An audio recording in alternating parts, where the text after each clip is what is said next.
बच्चों, आपका मेरे YouTube channel official Yadav Sharma पर हार्दिक स्वागत है। बच्चों, आज एक नए पाठ का अध्ययन करेंगे। इसका नाम है धर्मे धमनम पापे पुण्यम। पंचमः पाठः, पांचवा पाठ नाम है धर्मे धमनम पापे पुण्यम। होता है कि धर्म में धक्का और पाप में पुण्य। अभी तो हमें आपको इस शीर्षक से ज़्यादा समझ नहीं लगेगी इसमें क्या कहा रहा है और क्यों कहा गया है, लेकिन पाठ के अंत में सब पता चल जाएगा कि इस पाठ का जो शीर्षक है धर्मे धमनम पापे पुण्यम, ये क्यों रखा गया और धर्म में धक्का और पाप में पुण्य क्यों कहा गया।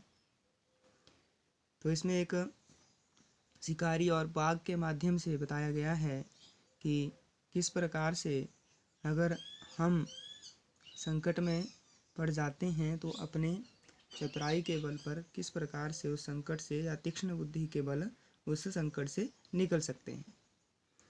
तो इस पाठ का पहला गद्यांश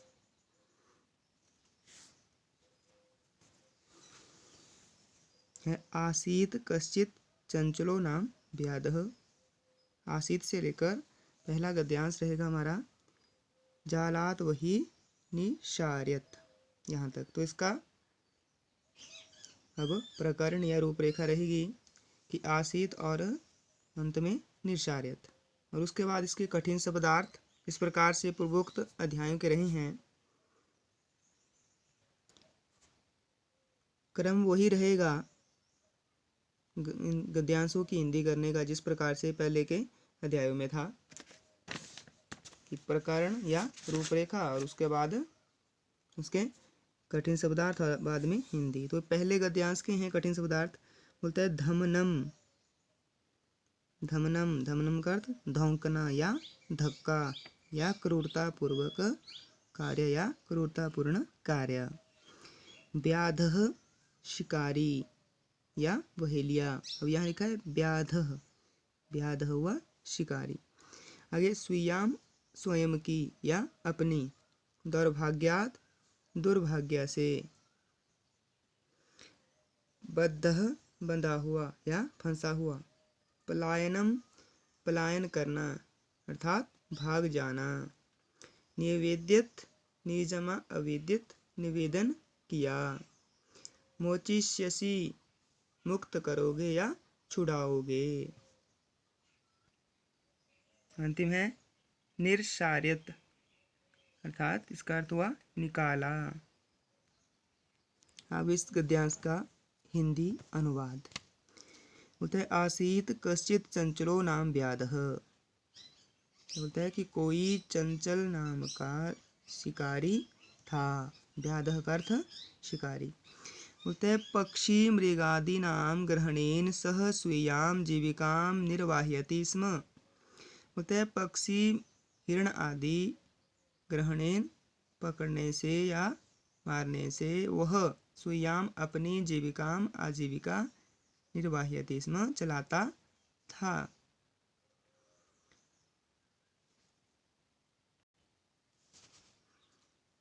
पक्षी मृगादि ग्रहणेन सह स्वीयाम जीविकाम निर्वाह्यति स्म। बोलते हैं कि वह पशु पक्षियों को मारकर या पशु पक्षियों को पकड़कर अपनी स्वीयाम अपनी जीविकाम आजीविका निर्वाह्यति स्म चलाता था।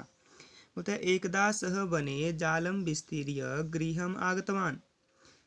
बोलते हैं एक बार वह वन में जाल बिछाकर गृहम घर को आगतवान आ गया या घर लौट आया।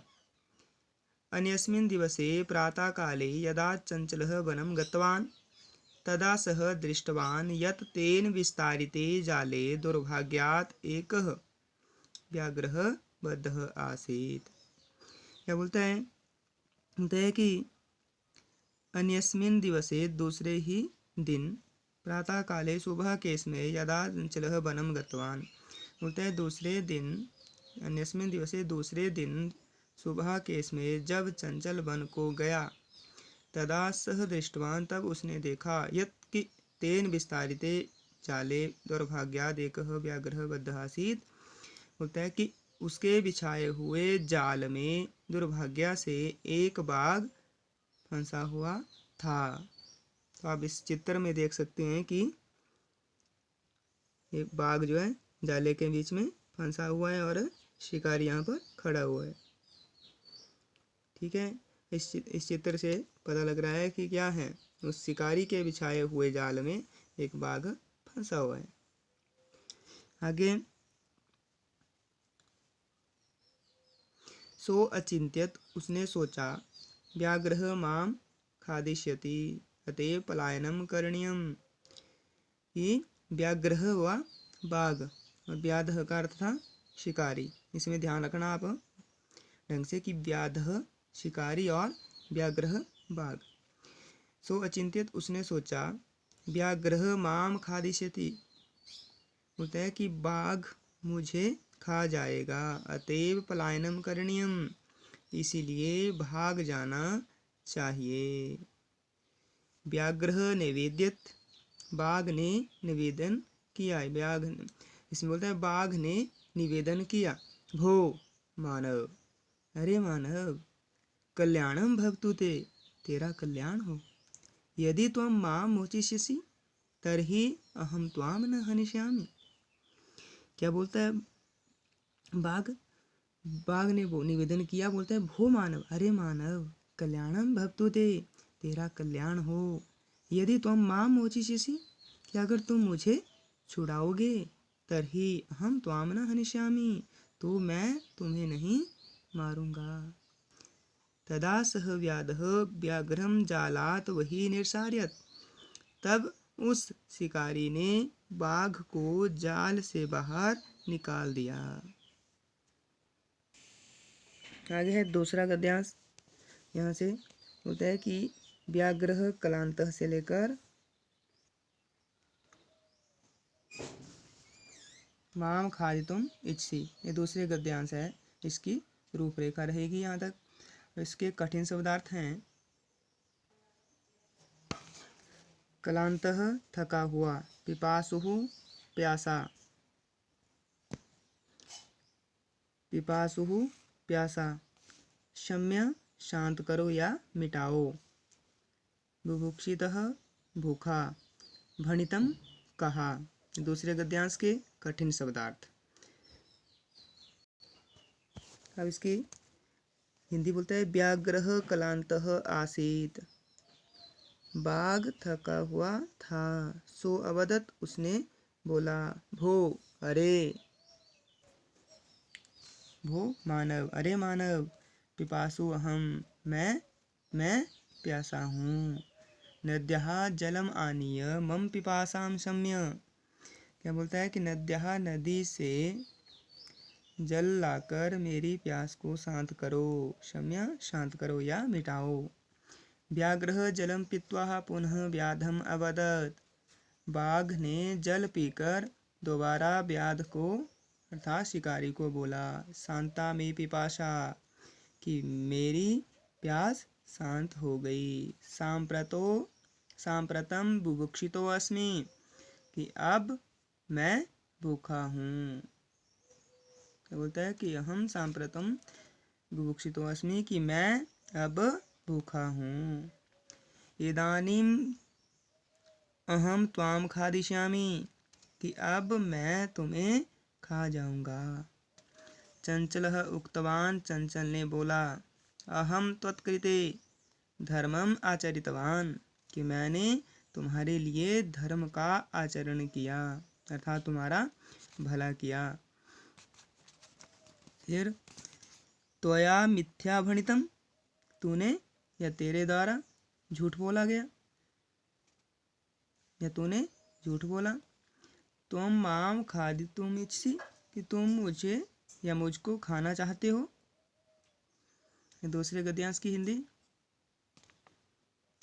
दोबारा सुन सकते हैं। बोलता है कि वो मानव, अरे मानव, पिपासु हूँ, मैं प्यासा हूँ। नद्यः जलम, बोलता है नदी से जल लाकर मेरी प्यास को शांत करो।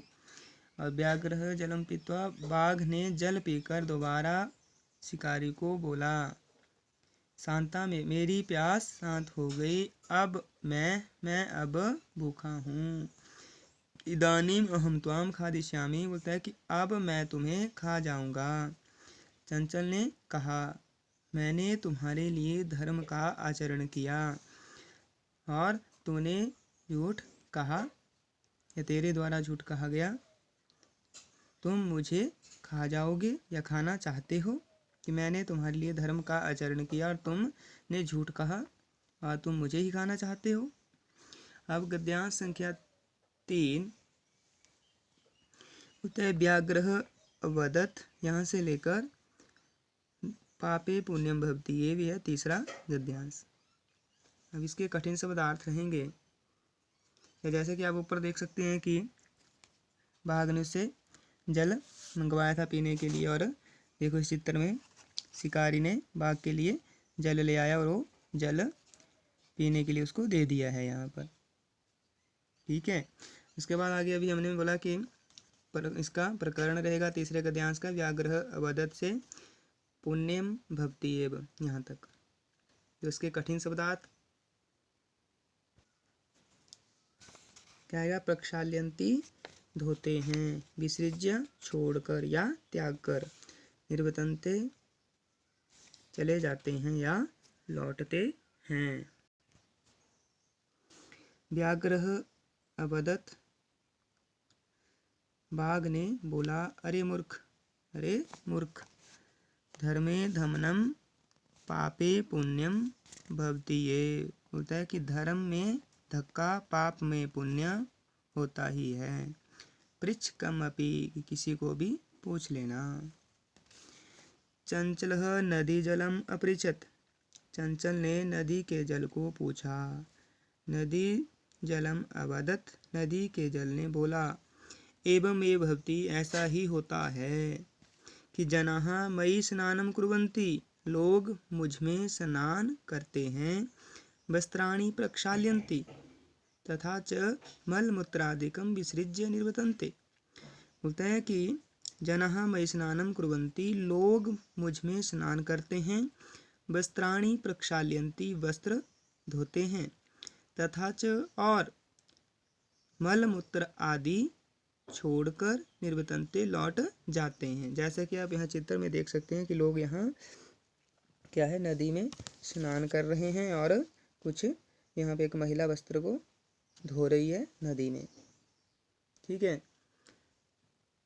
तो फिर अतः धर्मे धमनम पापे पुण्यम भवति ये होता है, इसीलिए धर्म में धक्का पाप में पुण्य होता ही है। नदी के जल ने कहा कि मैं भी लोगों के लिए पुण्य करती हूँ, मेरे बीच में स्नान करते हैं और वस्त्र इत्यादि धोते हैं तथा मल मूत्र आदि छोड़कर जो है वो मुझे ही गंदा करके लौट जाते हैं, चले जाते हैं। तो बोलती है इसीलिए कि धर्म में धक्का और पाप में पुण्य तो होता ही है।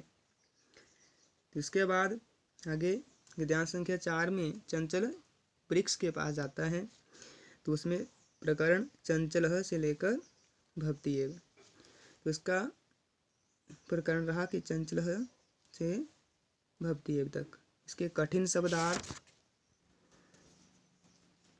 उपगम्य पास जाकर, विरमन्ति विश्राम करते हैं या आराम करते हैं, कुठारई कुल्हाड़ियों से, प्रहृत्य प्रहार करके, छेदनम काटना। अब इसकी हिंदी बोलता है चंचलः वृक्षम उपगम्य अपृच्छत् चंचल ने वृक्ष के उपगम्य पास जाकर पूछा। वृक्षः अवदत् वृक्ष ने बोला, मानवः अस्माकं छायायां विरमन्ति कि मानव हमारी छाया में विश्राम करते हैं या आराम करते हैं, अस्माकं फलानि खादन्ति हमारे फलों को खाते हैं, पुनः कुठारई प्रहृत्य अस्मभ्यं सर्वदा कष्टम ददति तय दोबारा कुल्हाड़ियों के द्वारा प्रहार करके हमें ही हमेशा दुख देते हैं। यत्र कुत्रापि छेदनम कुर्वन्ति कि जहाँ कहीं भी छेद करते हैं या जहाँ कहीं से भी काट देते हैं। धर्मे धमनम पापे पुण्यम भवति ये होता है कि धर्म में धक्का और पाप में पुण्य होता ही है। जैसे कि यहाँ पर चित्र में देख सकते हैं कि एक पुरुष जो है क्या कर रहा है, वृक्ष को काट रहा है।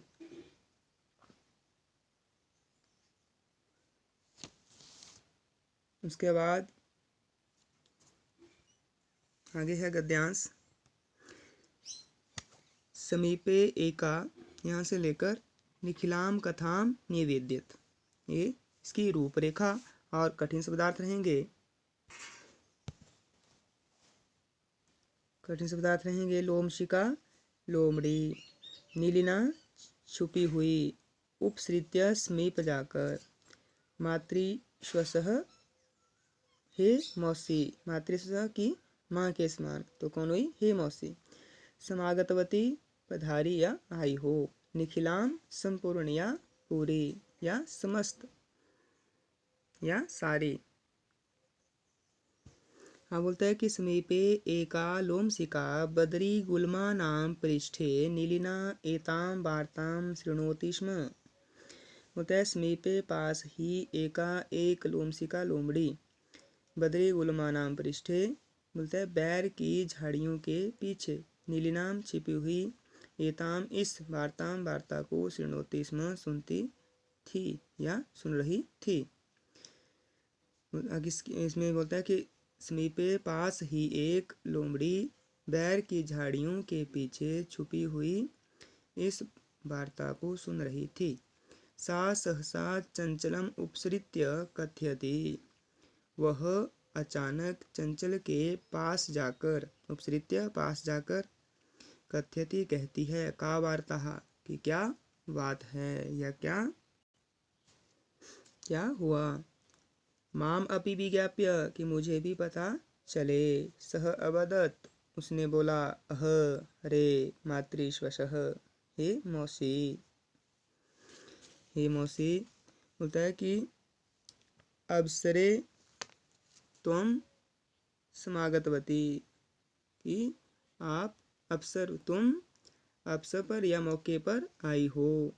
मया अस्या व्याघ्रस्य प्राणः रक्षिता, कि मेरे द्वारा इस बाघ के प्राण बचाए गए। परम एषः मामेव खादितुम इच्छति, परंतु यह मुझे ही खाना चाहता है।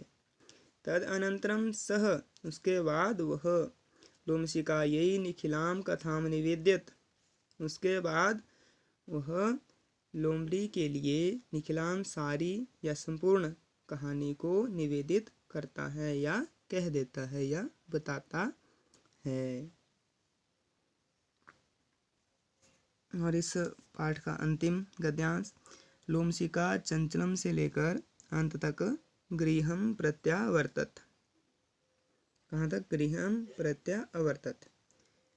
तो इसके कठिन शब्दार्थ, इसमें पहले बाड़म ठीक है या अच्छा, और उसके बाद प्रत्यक्षम अपने समक्ष या अपने सामने, वृतांतम पूरी कहानी, प्रदर्शितुम प्रदर्शन करने के लिए या दिखाने के लिए, प्राविशत प्रवेश किया, कुर्दनम उछल कूद, अनार्तम लगातार, श्रांतः थका हुआ, प्रत्यावर्तत प्रति जमा आ जमा अवर्तत, इसमें यण संधि है, ई का य हो गया प्रत्या और अवर्तत, लौट आया। अब इसकी हिंदी, लोमशिका चंचलम अकथ्यत, लोमड़ी ने चंचल को कहा, बाढ़म ठीक है, तुम जालम प्रसार्य, तुम जाल बिछाओ, पुनः सा व्याघ्रम अवदत्, दोबारा उसने बाघ को बोला कि केन प्रकारेण त्वम एतस्मिन् जाले बद्धः इति अहम प्रत्यक्षम द्रष्टुम इच्छामि, किस प्रकार से तुम इस जाल में फंसे, यह इति यह अहम मैं प्रत्यक्ष या अपने सामने देखना चाहती हूँ। व्याघ्रः तद वृतांतम प्रदर्शितुम तस्मिन् जाले प्राविशत, बाघ ने उस वृतांत को दिखाने के लिए उस जाल में प्रवेश किया।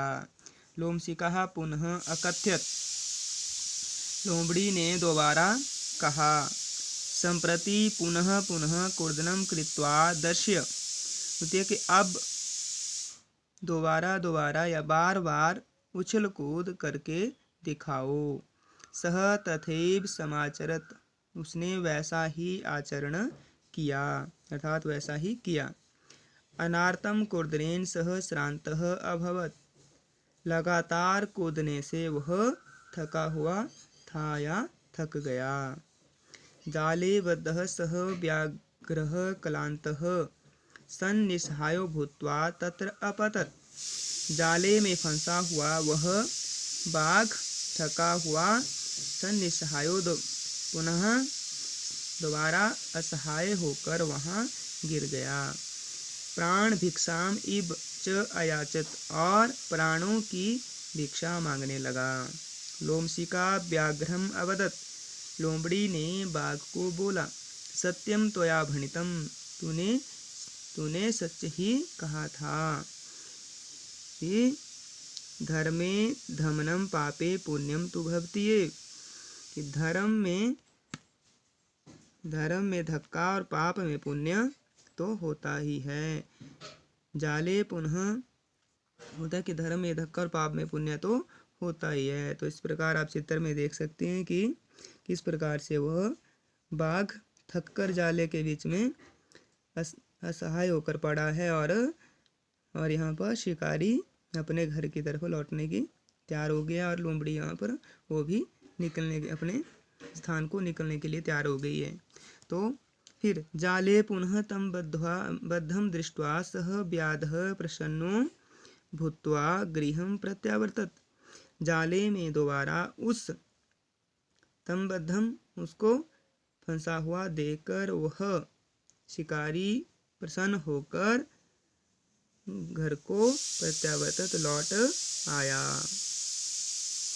तो बच्चों, इसी पाठ के माध्यम से यह शिक्षा मिलती है कि क्या है धर्म में धक्का और पाप में पुण्य, अर्थात इस प्रकार से चला रहता है। तो क्या हुआ, इसमें क्या हुआ, उसने अपनी चतुराई के द्वारा जो है, लोमड़ी के आने से चतुराई के द्वारा